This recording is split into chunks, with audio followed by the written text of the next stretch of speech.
Hi everyone, going to start looking at quantitative stoichiometry. Quantitative, of course, means to do with numbers, right? So once we've balanced, we can kind of start incorporating grams into the whole process.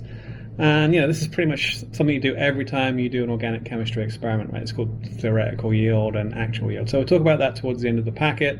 That's probably one of the biggest applications of this work. Okay, so as we go through, there are actually several applications of quantitative stoichiometry. I'll show you several. Okay, and we'll kind of do this in two parts. So first part, we'll kind of introduce the concepts, and we'll save that whole theoretical yield thing for the second video. Okay, so first things first, formula weight. This is something you actually already know, and this is why I kind of teach the course, if you like, from the bottom up. So we look at the mass of an atom in AMU from the periodic table, then H plus H plus O makes a water, so water weighs 18 AMUs, right? So that kind of answers that question. What is the average mass in AMUs of one molecule of water? Okay, where would you find this information? Well, it's called the formula weight, okay, and the units are AMU, okay? So look on the periodic table. Your average atom of hydrogen weighs 1.0079 AMUs per atom, right? Your average oxygen weighs 15.999 AMUs per atom, right? So if I do a little picture, H plus O makes H2O. That thing weighs 1.01. On the test, use all the sig figs from the periodic table. 16.00, 1.01. So very simply, a molecule is the sum of its parts, right? So one water molecule weighs the sum of what's inside. So that's an H plus an O, 1.01 AMU, 1.01 AMU, 16 AMU equals 18.02 AMU per molecule. Okay, so that's called formula weight. It pertains to one molecule mass in AMUs, and as you know, for atoms you get the atomic weights from the periodic table. Molecule, nice phrase I like. A molecule is the sum of its parts. Just add the parts to get the weight of the whole thing. Okay. Now, because you have the power to convert names to formulas, formulas to names, you can now also, once you got that formula, molecules are the sum of its parts, add them up using the old periodic table. Okay. And you can give me what's called the formula weight in AMUs per molecule. Okay. So if you want to pause here, give it a shot. I'll go through it too. So let's take a look. So carbon dioxide, obviously CO2 is the formula, right? Okay, that's a C, so the formula weight, I like to do this, equals C plus O plus O. Do the kind of math underneath. Periodic table, if you take a look on the side there, 12.01 AMU plus 16, add that up, 44.01 AMU per molecule. Remember, number, units. Okay. All right. This one, if you like, got to be able to recognize ions, right? That's the sulfate ion. So that's hydrogen sulfate. You can say that, right? But it's an acid, right? Because it's an ionic compound with H+. So that's sulfuric acid. You can write either. I'll write sulfuric acid. All right. Formula weight of sulfuric acid equals, now if you like, we can kind of make life easy by saying 2 H's plus S plus 4 O's, right? So that's 2 times 1.01 from the periodic table plus sulfur. Let's just find sulfur. 32.07 plus 4 times 16. Add that all up. What did I get earlier? 98.1 AMU per molecule. Again, on the test, your limiting sig figs is the number from the periodic table. So, make sure if I give you something with lots of significant figures, you actually use them, all right? But just for speed, I'm not going to necessarily look at significant figures every time for the notes, okay? But remember, on the test, significant figures will apply. You're only as good as your worst measurement, okay? Now, last one, diphosphorus pentoxide. Remember, that's actually an empirical formula. The real thing's P4O10, but hey, we use this all the time, just for convenience, really. So it's 2 P's and 5 O's. So phosphorus, 30.974 2 times 30.974 plus 5 times 16 equals, well, 142. 141.9, right? 142 AMU per molecule. Again, sig figs on the test. All right, so you can work out formula weights, the weight of one molecule based on what's inside. You know what's inside based on the formula. You know how much those atoms weigh individually, individual atom weights from the periodic table in AMU. Add them up. Okay, nice and easy. So, moving forward then, and you should have a flashback now to your separation of a mixture. In your separation of a mixture, you found out, for example, how much sand was in a mixture of 3 things. That's a percent composition. You got like 42% sand or something, right, if you remember your lab, okay? You can do a percent composition for anything, right? So if you've got a mixture, you can find out what percent of the weight is an individual part, okay? Now, one of my favorite examples is Dr. Phil. Dr. Phil, as you probably know, is a large man with a relatively large head, all right? So let's pretend Dr. Phil steps on a scale and the scale reads 250 pounds. So Dr. Phil's entire body with his head weighs 250 pounds. Let's say we were somehow able to remove Dr. Phil's head. That's a joke. And the head alone weighs 25 pounds, right? So Dr. Phil's head weighs 25 pounds. Dr. Phil's entire body with his head weighs 250.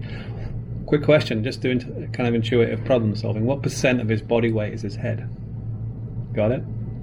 It's actually 10%, right? How did you work it out? Well, it's the part. Here's kind of like a little kind of cheat formula I like. The part over the whole times 100. So the part was the head, which weighed 25 pounds. That was found in 250 pounds of his entire body times 100 for a percent equals 10%. Okay, so it's the part over the whole times 100 for a percent composition. So the mass of sand over the mass of the entire mixture you did before times 100 for a percent. You can do that with formulas too, right? So if you think about it, if I'm doing water and I want to know the percent of hydrogen in water, well, it's 2 H's in H2O, so it's the mass of the hydrogen over the mass of oxygen times 100, and that's what we see here. So it's the number of atoms of an element times its mass from the periodic table over the formula of the formula weight of the molecule, right? So we can do a few examples, obviously, for that, but it's just like Dr. Phil, right? So if you forget, just think about Dr. Phil, all right? So first one, nice and easy. So if one molecule of water has a mass of 18 AMU, so we can write formula weight H2O equals 18.02 AMU. We did that one earlier, that makes sense, right? Okay. What fraction of the water molecule's mass is due to oxygen? What's that as a percent, right? So the fraction, right? Let's do oxygen, right? So oxygen, we have, if I do a little picture, that weighs 16, that weighs 1.01, right?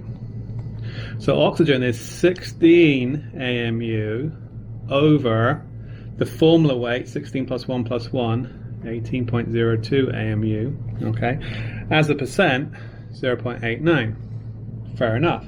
If I want that as a percent, it's 16 AMU over 18.02 AMU times 100 for a percent, which is 89%. Okay, nice and easy. Now, interestingly, water is made of 2 things. It's what we call a binary compound, right? 2 things, not 2 atoms, 2 things, right? So hydrogen and oxygen, it's obviously 2 hydrogens, but 2 types of atom in there.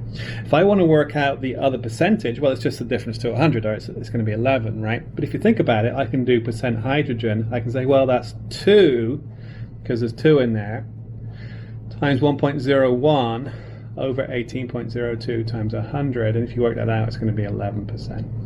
Okay. All right. So whichever method you use for a binary, you can do it out separate or you can do by difference. Just make sure you show the work for that, okay? Because remember, there's always points for work. Okay. All right. So I'll give you 5 minutes. I'll give you 5 minutes. Time is relative when it's a video. If this were class, I'd give you 5 minutes. All right. So give yourself a little time. Maybe time yourself because you want to be proficient. But work out the percent masses of carbon and oxygen in CO2. Okay, so remember, work out the formula weight first, and then what's the part over the whole times 100. And then this is called formaldehyde. This is what you find all those kind of like preserved samples in an A&P lab, right? So that's formaldehyde. Okay, so try that. Pause, come back. All right. So CO2, formula weight equals, we did this one before, C plus O plus O let me get it right, 44.011 AMU. Therefore, percent carbon is mass of carbon, 12.01 over 44.011 AMU times 100 for a percent, which equals 72.7%. Okay, fair enough. Now you could add up to 100 and get the difference, which would be 27.3, but we'll do the math. Okay, so percent oxygen, it's going to be 2 of those oxygens, 16.00, 44.01 times 100, 27.3%. Okay, all right, very good. Hopefully that's kind of familiar math from your separation of a mixtures, but we're just applying it to a simple mixture we call a molecule. A molecule really is a mixture of atoms in a fixed ratio, isn't it? Yeah. All right. Next one, formaldehyde. So the formula weight, well, that's CH2O, so 12 plus 1.01 plus 1.01 plus 16. Okay, hopefully you got 30.3 AMUs per molecule. Therefore, percent carbon equals 1 carbon in there, 12.011 AMU. 30.3 AMU times 100 for a percent, 40. Percent hydrogen, there's 2 of them, so be careful. 1.01 AMU, 30.3 AMU equals 6.7%. Now if we did a difference, we can do the difference again, but we'll do it on the side here. Percent oxygen equals 16 AMU over 30.3 AMU times 100, 16, we get 53.3%. Add it up, 40 plus 53, that's 93.3, and then 6.7, we're good, we get there. Okay, all right, so around, another trick. Obviously the percents when combined add up to 100 each time, right? So that's a nice little trick at the end. You want to check, make sure the percents total to 100. Okay. Now I'm reminded, see the end of the packet here, there is an old exam question on this. If we skip to the back of the packet,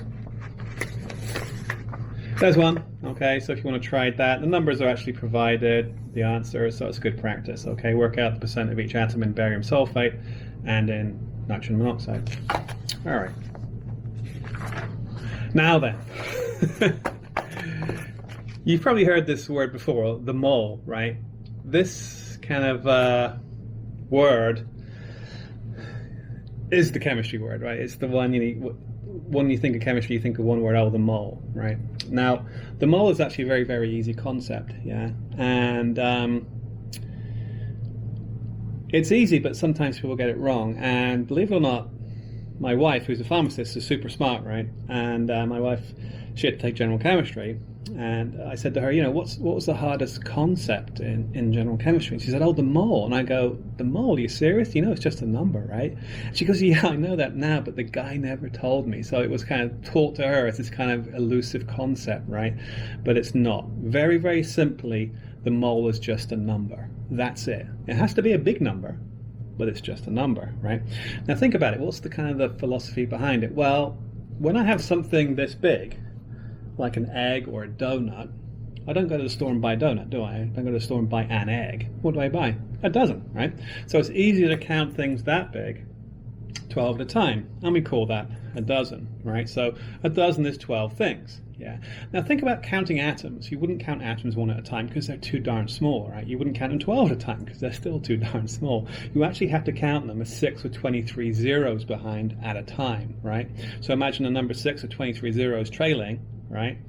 That's how many atoms we would need in our hand to have an amount we could see, essentially. So we count atoms 6 with 23 zeros behind, and we call that not a dozen, because that would be 12, we call it the mole. So the mole is just a number. You can have a mole of people, you can have a mole of bananas, you can have a mole of atoms. It's just a number like the dozen. Okay, so as long as you get into your head, the mole is just a number like the dozen. So if you can convert 24 to 2 dozen, you can do mole conversions, right? Okay, now to get an idea about how obscenely large this number is, it pays to write it out, right? So it's actually 6.02 times 10 to the 23. So 6, 1, 2, 3, 4, 5, 6, 7, 8, 9, 10, 11, 12, 13, 14, 15, 16, 17, 18, 19, 20, 3. So 3, 6, 9, 12, 15, 18,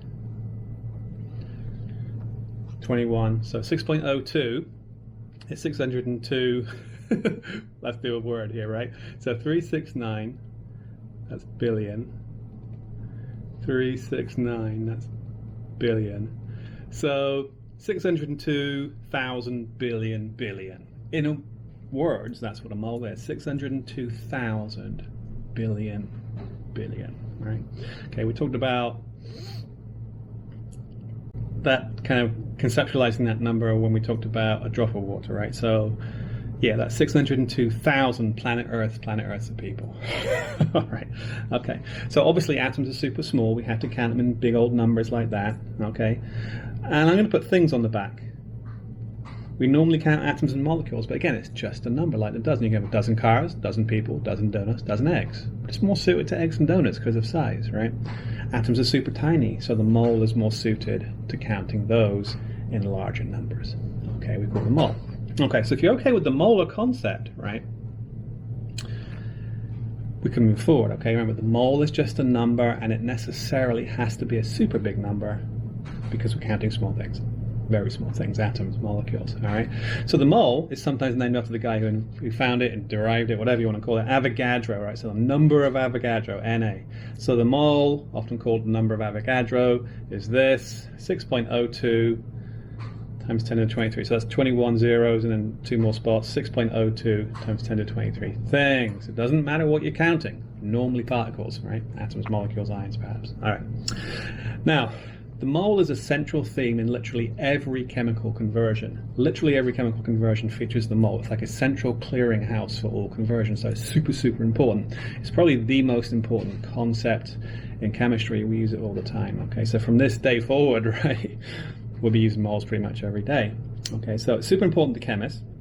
And we see some pictures here, right? So this is a picture taken at an ACS, American Chemical Society conference, right? There's our mascot, genius, right? It's a mole. So there's the mole, right? Okay, mascot for chemistry. These things surrounding the mole are actually nerds. Okay. They're nerds. So, you know, that's how we say it, Leonard.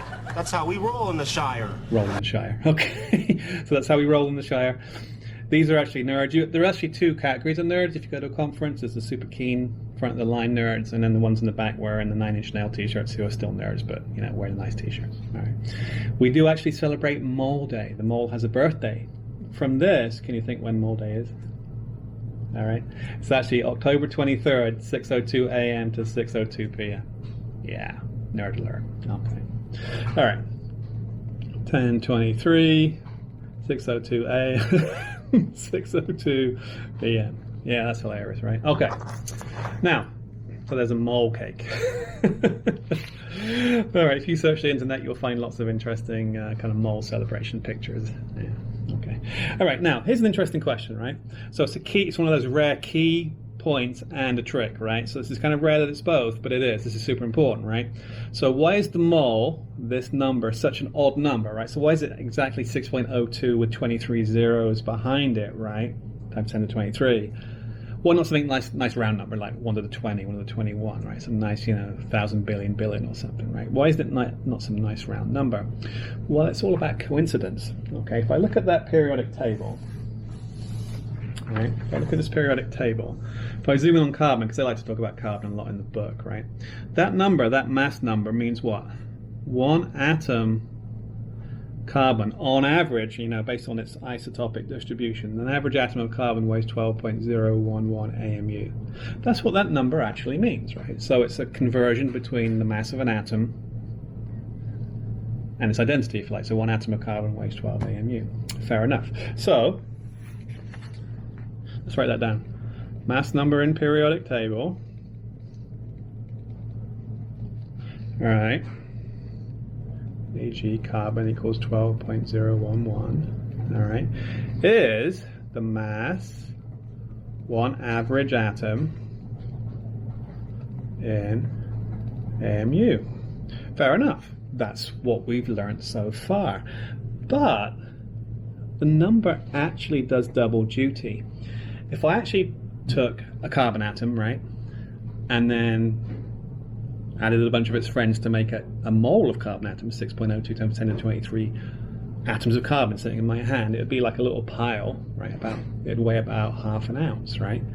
Half an ounce, 28 grams, about 12 grams. Oh, interesting. So a mole of carbon actually weighs around 12 grams. Hey, well, it actually weighs the same number as in the periodic table, but in grams. So that number is simultaneously the mass of one atom in AMU and the mass of a mole of atoms in grams. Only if the number is defined as 6.02 times 10 to the 23 can that occur, all right? So it's not coincidence, yeah, it happens on purpose, right?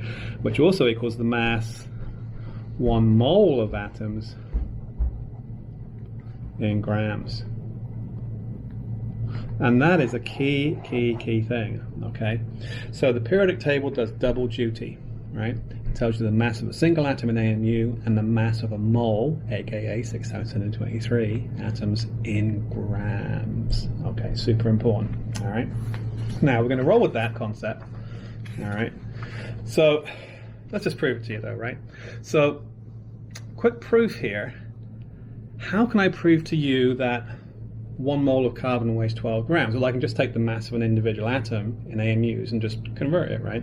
So if I do my little plan here, right, I'm going to take 12.01 AMUs per atom, all right? And I'm going to multiply it by a couple of things, a couple of conversion factors, and at the end of the day, I'm going to want that same number grams in 1 mole. So how do I convert 12.01 AMUs per atom to 12.01 grams per mole of atoms, right? Well, obviously I'm going to have to convert AMUs to grams at some point. So AMUs on the bottom, 1 AMU is, there's the conversion factor, 1.6. You can see why we don't count in grams when we talk about individual atoms, right? Just the units, we're now in grams per atom, right? But we want grams per mole of atoms. So we need the Avogadro number. The Avogadro number is how many atoms in 1 mole, right? So that's going to cancel out there, right? And the units will be, grams will cancel, make sure I got these units right.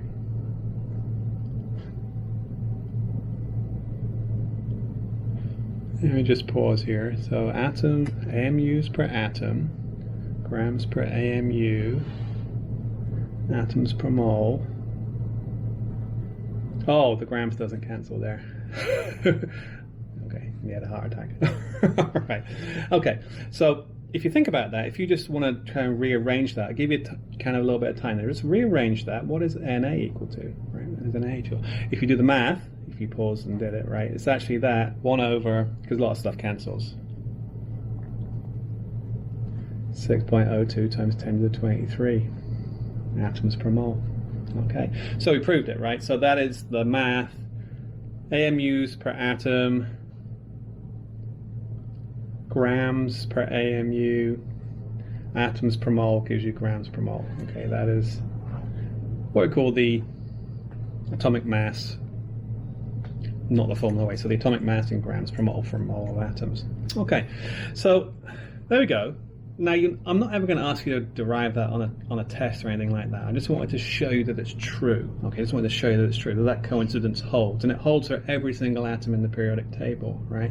So, for example, a mole of aluminum, 26.98 grams equals 1 mole. So these are basically 112 conversion factors, right? If I write that there, i.e. 1 mole of carbon equals 12.01 grams. Okay, and that's straight from the periodic table. Yeah, okay. Now, hopefully that will make sense, yeah? At the end of the day, that is all we need to do, a conversion between grams and moles, right? And you get that number directly from the periodic table. So let's do a nice, simple kind of couple of examples. Again, this is just for completeness. You're not going to have this on a test. Okay. Now, so what we use in the test? Well, here's an easy question, right? Let's just do it common sense first and then show you the chain math, right? So what's the mass of 2 moles of carbon? Well, you look in the periodic table. Well, 1 carbon atom is 12 AMU. 1 mole of carbon atoms is 12.011 grams, right? So that's our conversion identity.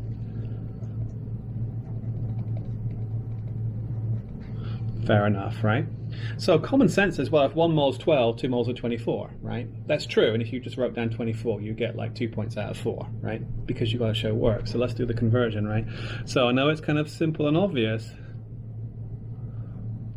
We write that. So 2 moles of carbon, right, times 1 mole carbon is 12.011 grams.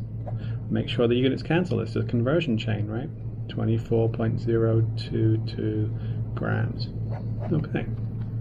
Nice and easy. Okay.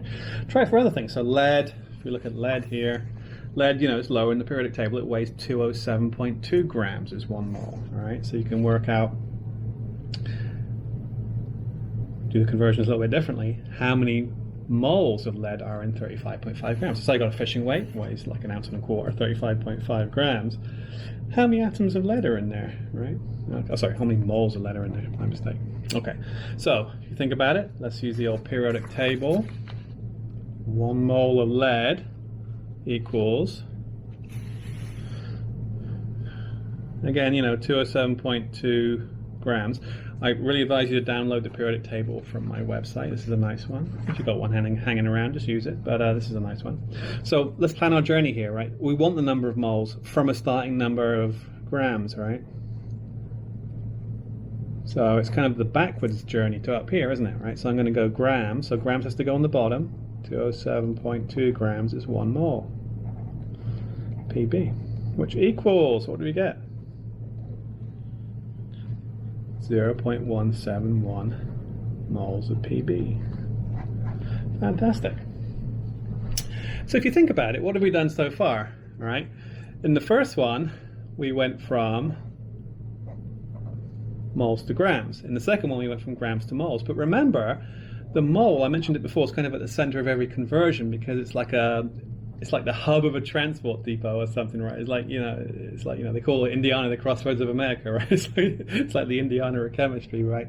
So the mole is at the center of every conversion because you can go from grams to moles, which you've just done, and back again. But remember, 1 mole is 6.02 times 10 to the 23 atoms, right? So here we got the periodic table number, and here we got the Avogadro number, right? So you can go periodic table here and Avogadro here. If I have a number of moles, I can work out a number of atoms. So 1 mole is 6 times 10 to the 23 atoms. Half a mole is 3 times 10 to the 23. Okay, all right? So at the bottom here, it asks how many, the actual raw number of atoms of lead in 35.5 grams. You could take this number here and then just convert it, but I don't want you to do that, okay? That's called chunking, right? You kind of work out an answer, take the answer, work it out again. I want you to do a chain, right? So plan the journey. I want number of atoms, right? And I got grams. So hey, I'm going to go grams to moles to number of atoms, right? So I've got 35, try it, you can pause, right? 35.5 grams of lead. And I'm going to basically emulate this top pie here, right? 207.2 grams of lead is 1 mole. And that's what we did there. We've got grams to moles. I'm not going to press, move it up, sorry. So I'm going to go from grams to moles, exactly the same as what I did here. But I'm not pressing equals, right? I'm going to keep going because 1 mole is, you guessed it, 6.02 times 10 to the 23 atoms, right? There we go. What do we get? Is it going to be a big or a small number? Now, if you get a big positive power, it's going to be right. Some people, if they switch to fraction, and a couple of people did this, pause in a second. A couple of people got this wrong on a couple of tests when they went with the wrong power, right? So if it's a big number, it's a positive power. If it's a small number, it's a minus power.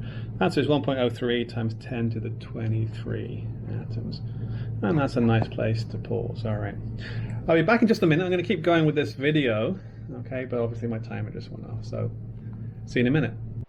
All right, so hopefully you're okay running along that, I call it the conversion spine, right? So grams to moles using the periodic table box, and then moles to number of actual atoms using 1 mole is 6 times 10 to the 23, okay? I may ask you to go either way for an individual one link in the chain conversion, like the first two we did here, or maybe go either way here. I could ask you to turn number of atoms into grams at some point, right? You can just, link appropriate chain links, if you like, together to make a conversion. All right. Now, back to an important fact. When we talked about water earlier, right on the front page, when I said, hey, a molecule is the sum of its parts. So if I looked at an individual molecule of water, H plus O was the weight of the molecule. 1 plus 1 plus 16 made 18, right, for water, AMUs. The same exact thing, just in grams, works for moles, right? So if I think about it, if I've got a mole of molecules, I got 2 moles of hydrogen and 1 mole of oxygen, yeah, if it's H2O. So I just look up the numbers in grams per mole and add them together. So it works just the same, right? Okay, now, here's the thing. I'm not going to do that conversion again, right? So if you remember, I showed you that the mass of an atom in AMU had the same value as the mass of a mole of atoms in grams. If you want to do that for a molecule, go do it, right? You're going to get the same number, okay? So do it if you want to, extra credit, and this is going to be by Monday, right? What's Monday? 19th today, Friday, Saturday, 22. Okay, so by the end of the day on the 22nd, which is Monday, if you just show me that same kind of conversion, it's going to be pretty much the same, but here you can actually put in the number for Avogadro and you'll get obviously 18 grams per mole. Okay, so it's a nice easy conversion. I just wanted you to prove to yourself that, hey, formula weight, and we'll meet this concept later, molecular weight is uppercase italicized M. Formula weight for an atom or a molecule in AMUs per atom or molecule is the same value as molecular weight if it's a molecule or molar mass, italicized big M. Okay, all right. So the units of molar mass are grams in 1 mole, okay? So for example, 1 mole of H2O, hopefully you got it up here, equals 18 grams, right? And we can abbreviate that to molecular weight H2O equals 18 grams in 1 mole, right? But we're dividing by 1, so it's just grams per mole, okay? So you'd see 18 grams per mole, right? Okay. So that's an abbreviation. It's a bit like density, right? Density of water, let me just go on the side real quick. So density of H2O equals 1 gram per milliliter, right? Okay, or 1 gram equals 1 milliliter. So you can stretch the relationship out into an identity, right? So, you know, 1 mole of water is 18 grams, it's 18 grams per mole. So this is kind of the same as this. Okay, so we use molar masses or molecular weights, those are interchangeable terms. We use molecular weights, molar masses all the time, okay, very, very important. Same golden rule applies, it's the power of the mole. A molecule is the sum of its parts, doesn't matter if you count atoms individually in AMUs or collectively as a mole in grams per mole. Okay, so let's do the first one together. If you think about it, we kind of already know the answer because we worked out the formula weight of CO2 as 44 AMUs per 1 molecule. So for a mole, it must be the same number, 44, but grams per molar molecule. Let's work it out. So it's C plus O, same exact math, but I'm going to use 12 grams per mole from the periodic table, right? Same number, double duty, right? So it's going to be the same number, but I'm talking moles, not AMUs, but same number. That's the trick of Avogadro, right? So 16.01, 16.00, 44.01 grams per mole. And we'd write molecular weight CO2 equals 44.01 grams per mole. Okay. Try the others, right? Do the molecular weight of P2O5, and it works for ions too. It doesn't have to be a molecule. As long as it's got a formula, you can work out its calcium chloride. Be careful, that's ionic. Calcium and, yes, 2 chlorides. Okay, so that one is 2 P's plus 5 O's. We did that one earlier, right? So 2 times 31 grams per mole plus 5 times 16 grams per mole equals 142 grams per mole. i.e. molecular weight P2O5 equals 142 grams per mole. Down here, Ca plus 2Cl, 40.01 grams per mole on the periodic table, plus 2 times 35.45 grams per mole. Oh, always do that, sorry about that. Equals 111 grams per mole. Again, sig figs, I'm rushing a little bit, but And on the test, make sure you do that. Okay, so we worked out some molecular weights. These are just, making conversion factors essentially on the fly. When we did 2 moles of carbon was 24 grams, we just used the number from the box, right? If I said to you, how many grams of calcium chloride is 2 moles, you'd have to work out this conversion factor to convert between grams and moles, okay? So molecular weights, if you like, molar masses, are conversion factors you make just by adding the parts together to make the mass of a molecule, okay? And that's the only difference really between atoms and molecules with conversions between grams and moles. It's just that you make your own grams to mole conversion. It's called molecular weight or molar mass. All right, now here's one. Yeah, this is a nice little walkthrough, right? And some people I know learned this in high school, so I'm going to show it you. Yeah, and it's not the preferred way to do it, but it is a way to do it. And I won't take points off if you show work, but this is not the preferred way, but some people still do this, okay? So if I got, tell you what I'll do, I'll walk you through with what's on the page here, and I'll do it like how I prefer you do it, all right? So just like with atomic masses, molar masses, it's the same chain, grams, moles, number of things, but the converter is molar mass, not the box from the periodic table. Avogadro number is just the same, right? Okay. So if you ever wanted this, and you can impress your friends with a a nerdy fact later, okay?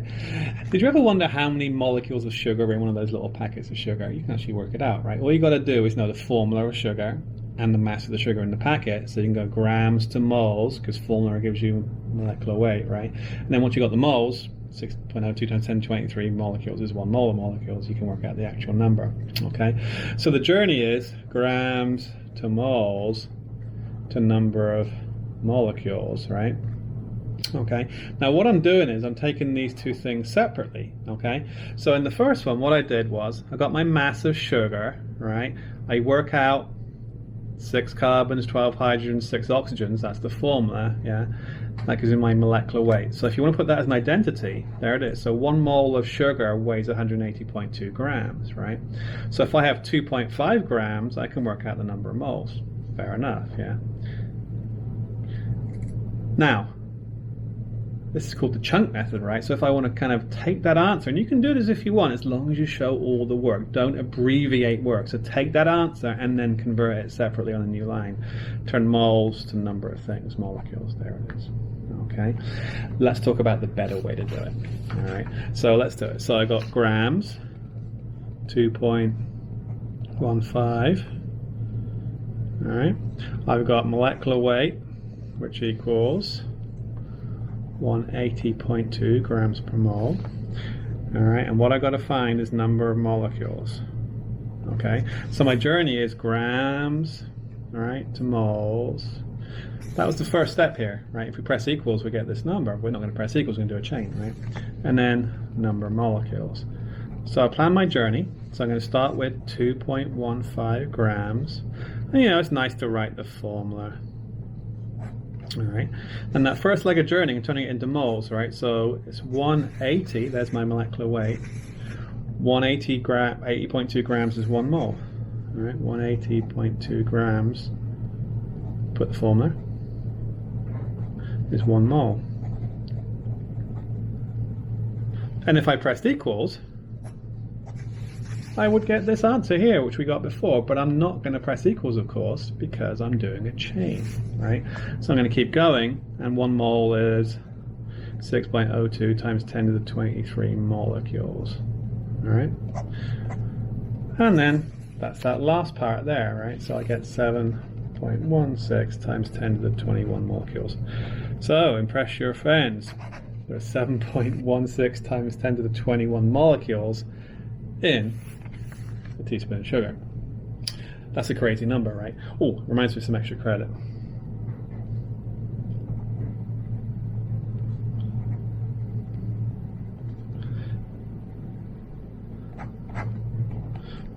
Now, there are literally more atoms in a grain of sand than there are stars in the sky, right? Okay, which is kind of interesting, right? That gives you a concept for the number. What I want you to do is actually remember the universe is just basically a box full of atoms of different types and different amounts, right? Extra credit, give you 2 points for this by Monday. how many moles of atoms in the universe? You can look up online how many atoms are in the universe. You can just find that number, right? And then convert that to moles. So you got, 1 mole is 6 times 10 to the 23 atoms, right? And then you have a number of atoms for the universe, just convert it to moles, yeah? It's less than you think. Okay, and that kind of shows you two things. It shows you the size kind of, well, it shows you one thing really. It shows you the difference in size is such a big deal because atoms are super, super tiny and we have to count them in, so many at a time. And then once we get up to the value of a mole, how many moles in the universe, it's, we'll see, right? Okay, all right. Now, some key things to remember. All right. So, formula weight, we just write FW. So the formula weight, we saw that for water, 18 AMUs per molecule, or 18 AMUs per atom if it's just carbon or something from the periodic table. So formula weight, single atom, single molecule, how much does it weigh in AMUs, okay? Then remember, molecules are the sum of its parts, right? So you can just add them up. We do the same kind of thing, but for molecular mass or molar mass, that's always for a mole, right? So this squiggly M, uppercase M, italicized, is molecular weight or molar mass, interchangeable terms. Now, it's defined as how many grams in a mole of stuff, right? So water we saw, 18 grams equals 1 mole, fair enough, right? Okay, now here's a trick. Remember I showed you that density pyramid before? Density is mass over volume. Density is mass over volume. Mass is density times volume. Volume is mass over density. Here, molecular weight is grams per mole. If I want molecular weight, grams divided by moles. If I want grams, it's molecular weight times moles. If I want moles, it's grams divided by molecular weight. So when we start doing math for quantitative stoichiometry later, you can either do the whole chain, or I'll show you a trick with a kind of a graphical method, and this helps you convert very, very quickly and very efficiently. Okay, so it's worth remembering that. I call it the the pyramid, the triangle, whatever you want, right? But molecular weight, grams, and moles allows for quick conversions. All right. Remember, of course, once you've got your number of moles, you can take it off and just convert it to the number of individual particles, be them molecules, atoms, or whatever. Because 6 times 10 to the 23 is 1 mole. Chemist doesn't. Right? Okay. Formula weight and molecular mass have identical values, but different units. Okay. Molar mass is for moles, grams per mole. Formula weight is for atoms and individual molecules. Right? Okay. And you can do the pyramid. We did that. Okay. Now, question. Why is this so important, right? Why is this the most frequently used and that therefore probably the most important relationship in chemistry? All right, what are you doing with grams, molecular weight, and moles? Right, what are you doing? Just think about it for a second. It's kind of a philosophical question. I'll give you an answer. All right, did you ever go to the bank? And this is more back in the day, right? Back in the day before kind of electronic banking, people used to go literally with their paycheck on a Friday night, and they'd actually stand in line at the bank and they'd cash their paycheck, right? They'd give them actual money when they cashed their check. Okay, now it's all electronic, right? But you used to go down there sometimes and there'd be like some, don't want to cast aspersions on people, make stereotypes, but there'd be some old lady right in front of you with like literally like a giant bag of pennies, right? And it's like, oh no, she's cashing in her pennies, right? It's going to take forever for them to count the pennies. And I'm going to be here until next week. I can't go to the bar now, okay? But literally, they take the bucket of pennies off the old lady, they go in the back, and 2 minutes later, they come out with a check for $345.15. How on earth did they count the pennies so quickly, right? Nowadays, we have that rip-off Coinstar machine at Jewel, right? No Coinstar machines back in the day, okay? They didn't count them one at a time. That would take forever. What they did was they weighed them, right? They know the mass of 1 penny, so then they can just do the math. They weigh a big bag of pennies. They can figure out how many pennies, and that's, work out how much money it is, right? So you count things by weighing them, okay, in a bank back in the day. So think about that. If I go to the scale and get an accurate mass on something, okay, if I get an accurate mass on something, I can use this relationship to get the number of moles, and if I want, convert moles to number of molecules. So literally, I'm counting by weighing. That's how chemists figure out how many molecules are in a test tube. We count by weighing, all right? Count by weighing. So we go grams to moles to number of particles. That's the power of the mole, right? So if we didn't have that molar relationship, we couldn't do that. Okay, we turn grams to moles to number of particles, right? So that's why it's so important. We count by weighing. It's really a bridge, isn't it? Grams is macro. You put something on a scale, you can see the number pop up on the screen. So grams are definitely macro, but then the number of particles, that's definitely micro. So it's crossing a bridge between macro and micro, which is kind of cool. Now here's an observation. We haven't, fortunately for you guys, we haven't done a physical lab, right? Because in the first couple of labs, I stand there like a hawk right next to you when you weigh stuff. And I shout sometimes because people add chemicals over the balance, right? And what happens if you add chemicals over a balance? It gets under the pan and it's a $2,000 fix, right?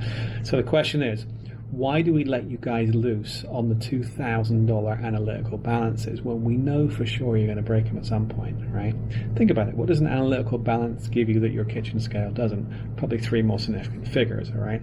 So if you can measure something accurately in its weight, you can count the number of atoms accurately, right? So very accurate mass equals very accurate count. Right? So you can count things more accurately if you weigh them more accurately. So it's very, very simple. So the observation is, yes, we let you use our expensive balances, knowing you're going to break them at some point, because the benefits outweigh the risks. Okay, you can count things very accurately. All right. Now, moving on.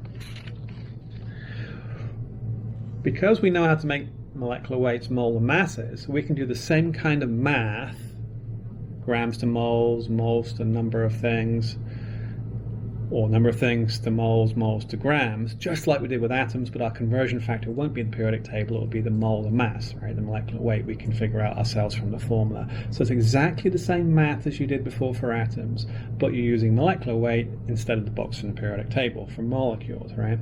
So be careful. Let's do this first one together, right? If you feel confident, try it, right? Now read the question. It says number of molecules, so we're going to have to go all the way to a raw number, right? From grams, so it's going to be grams to moles to number of molecules. Now be careful, it says oxygen gas, right? That's O2, so be careful. Molecular weight of O2 is 16 plus 16, 32 grams per mole. Or 1 mole of O2 equals 32 grams. So be careful, right? Be careful. So let's go. So 5 grams, 5.0 grams of O2 times, well, 1 mole is 32 grams. 32 grams is 1 mole, O2. So that gets us from grams to mole. All right, now remember we did this kind of diagonal cancelling. That's why you really have to do the chains, because you can't MacGyver algebra at this point. If it's past one link in the chain, it's going to get beyond common sense algebra. So, yeah. Now, 1 mole is 6 times 10 to the 23. That's Avogadro, right? That's molecular weight. That's Avogadro. So 1 mole is 6.02 times 10 to the 23 molecules. Molecules, atoms, ions, little particles, right? Mole, mole. Work it through, what you get? I get 9.4 times 10 to the 22 molecules. O2. So what's going to be a big old number, right? So if you think you're calculating the number of molecules in a reasonable kind of macro sample, 5 grams, right? It's going to be big. It's got to be big, right? So you've got to have a positive large number as a power. Okay. Feel free to give the others a shot. I'll come through and do them in a minute. Okay. Here we go. So next one, number of molecules again. So we're going to do the same kind of conversion, grams to moles to number of molecules. And, I'm using familiar things. So molecular weight of P2O5, 2 P's and 5 O's was 142 grams, right, per mole. All right. So 12.5 grams P2O5 times 142 grams is 1 mole. P2O5. So grams to moles, check. And 1 mole, the usual. Doesn't matter what you're counting, right? It's the same number every time for a mole. It's a definition.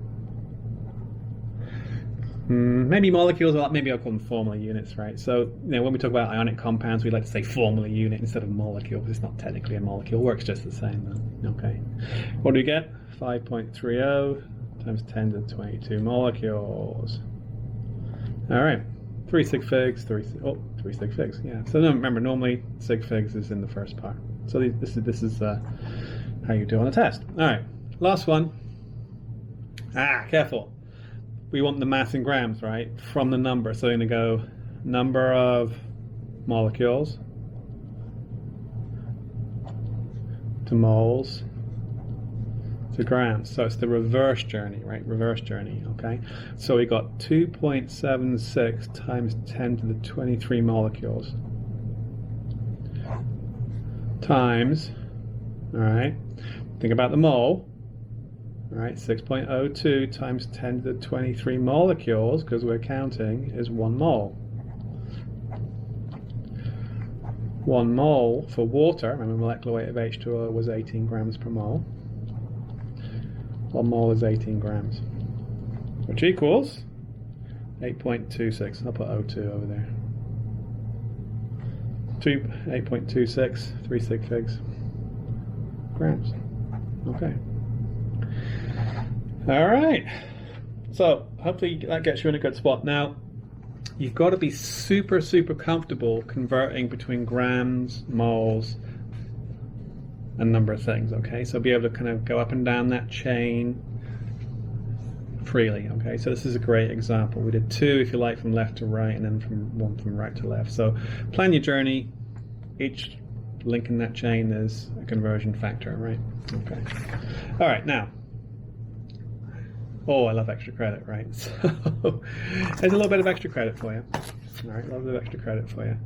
So scientists are able to determine the mass of individual atoms or molecules using that mass spectrometer. And some of you did a really nice extra credit. You told me how the mass spectrometer worked for atoms, right?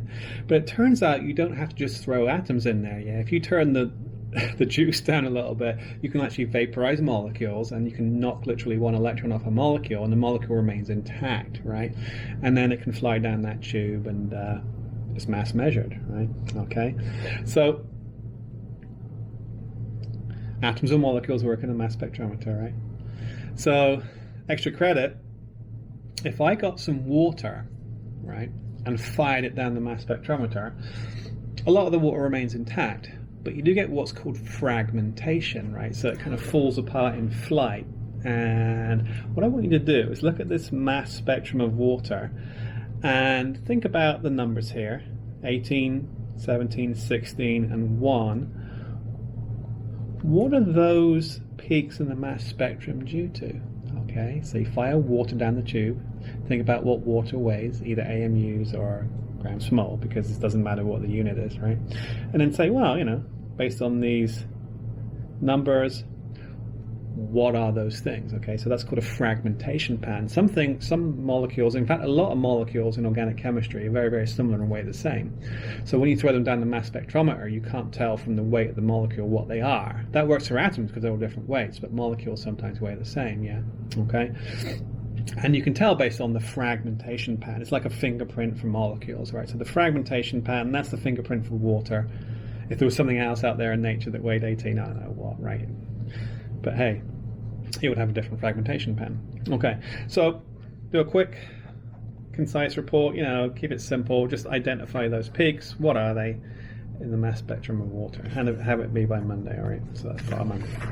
All right, now, don't go on too long with this packet, right? So what I want you guys to do, I'm going to post this today on Friday, yeah, and this molecular weight stuff is super important. So I want you to super practice grams to moles, moles to number of things, and then vice versa, so number of things to moles to grams. So practice plenty of those questions, right? And then we'll come back in part 2 of this and we'll show you the applications, right? So there's many important applications. Determining formulas. So think how important it is to have a formula or something. So some new exciting drug you've just made, well, what's its formula, right? You can actually work it out with this simple mole math, yeah, okay. And then there's the classic in organic chemistry, the percent yield, which we'll talk about, right? So we'll stop here, okay. We'll call this the end of part 1. Try and have this done by the end of Monday. I'll probably have the second video up either later today, which is Friday, okay, or on probably Monday morning. It's Father's Day weekend, right? So I'm actually going out for a treat weekend to Wisconsin. Okay, and I'm actually going to go wreck diving on one day and salmon fishing on the next day, but the weather looks a bit dodgy, so I may or may not next time you see me on, maybe sad because I didn't catch a salmon, or maybe real happy, so we'll see. Maybe I'll put some pictures in the discussion if you're interested. Alright, so stop there, we'll come back next time, talk about applications of moles. Alright.